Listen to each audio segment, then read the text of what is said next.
Roboliga je tekmovanje v mobilni robotiki in zdaj v zadnjih letih, zadnjih 5 sezon, je to preraslo v univerzitetno tekmovanje, ker sodeluje dejansko več fakultet iz Univerze v Ljubljani. Letošnji izziv smo poimenovali Sadovnjak, ker so roboti, ki so mogli biti avtonomni, so nabirali sadje, recimo jabolka. Jabolka smo imeli zdrava pa gnila in zdrava jabolka so prinesla plus točke, gnila minus točke in po dva robota naenkrat sta se spopadla za ista jabolka. Tako en tak sosedski obračun, recimo, v Sadovnjaku.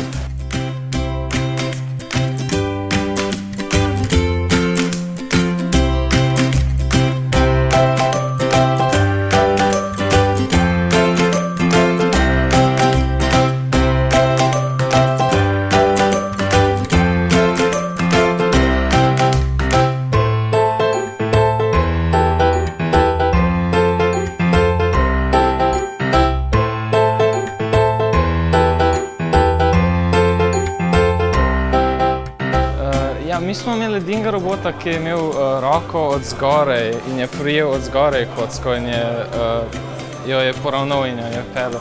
Vsi ostali so imeli od strani roke, ali pa da so jih kar požrali.